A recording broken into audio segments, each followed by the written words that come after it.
ও নির্বাচন কমিশন দিতে চাচ্ছে না, এটা আমি সেটার বিষয়ে কিছু বলতে পারবো না। চাইতেই পারে, একটা দল একটা প্রতীক চাইতেই পারে, তাদের এটা মানে গণতান্ত্রিক অধিকার আমি মনে করি।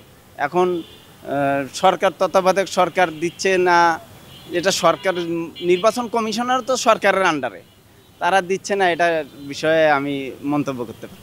এনসিপি প্রথম অবস্থায় যেভাবে দল গঠন করছিল, প্রথম দিকে আমি নিজেও ওটাকে অনেক মানে সাপোর্ট করছিলাম, কিন্তু পরবর্তীতে তারা যখন বিভিন্ন বিতর্কিত জড়াই গেল, এখন আমার মনে হয় না যে তারা আর বেশি দূর আগাইতে পারবে।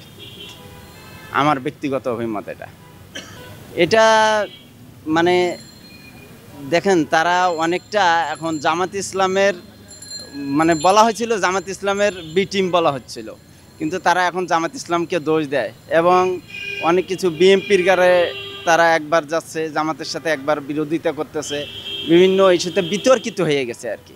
বিষয়টা বিতর্কিত, এখন দেশের সাধারণ মানুষ অনেক সচেতন। হ্যাঁ, যে কোনো কথা বললে, যে কোনো একটা নেতা যদি কোনো কথা বলে মিডিয়ায় আসে, সেগুলো যাচাই বাছাই করে, জাস্টিফাই করে, যার কারণে এনসিপি এখন অনেকটা বিতর্কিত। তরুণ তো দেখেন অনেক আছে, তরুণ দল অনেক আছে, সেক্ষেত্রে জামাত ইসলাম, আমি মনে করি যে জামাত ইসলাম তরুণদের মধ্যে জামাত ইসলামের নেতৃত্বের অনেক আছে, জামাত ইসলামের নেতৃত্বের মধ্যেই তরুণ নেতা অনেক আছে। জামাত ইসলাম যদি ক্ষমতায় আসে, দেখবেন তরুণরাই নেতৃত্ব দিচ্ছে।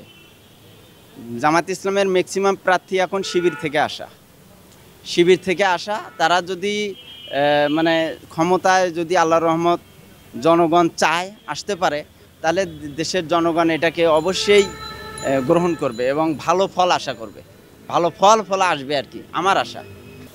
দেখেন, স্বাধীনতার পর থেকে আমাদের দেশে বিশ্ববিদ্যালয়গুলোতে অনেক কাট মারমার, ছাত্র হত্যা, মানে অনেক ধরনের ছাত্রছাত্রীদের ওপর নির্যাতন, মিছিল মিটিংয়ে যাওয়া লাগে, না গেলে মারধরের শিকার হয়, অনেক কিছু জুলুমের শিকার হয়। তো এখনকার প্রজন্ম হচ্ছে মানে আধুনিক যুগে তারা অনেক কিছু জানতে পারছে, মানে বিশ্বের সাথে তাল মিলিয়ে তারা দেখতেছে। তো আমাদের দেশে সেটাকে পরিবর্তন হয়েছে যে ডাকসুর নির্বাচনে ছাত্র শিবির শুরু থেকে এ পর্যন্ত তারা তাদের যে মানে তাদের নেতৃত্বকে মানুষ গ্রহণ করেছে। তাদের মধ্যে তাদের নামে অনেক প্রোপাগান্ডা চালানো হয়েছে, রক্কাটে, আসলে এইগুলো শিবিরের মধ্যে নাই, কেউ এখন পর্যন্ত প্রমাণ দিতে পারেনি।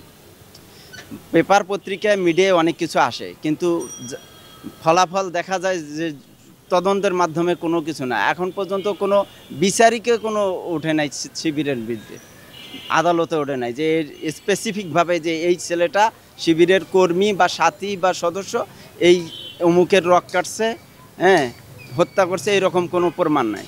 যার কারণেই ছাত্র শিবিরকে ছাত্রছাত্রীরা মানে এই ডাকসু, জাকসু, চাকসু এবং রাকসুতে বিজয় অর্জন করছে।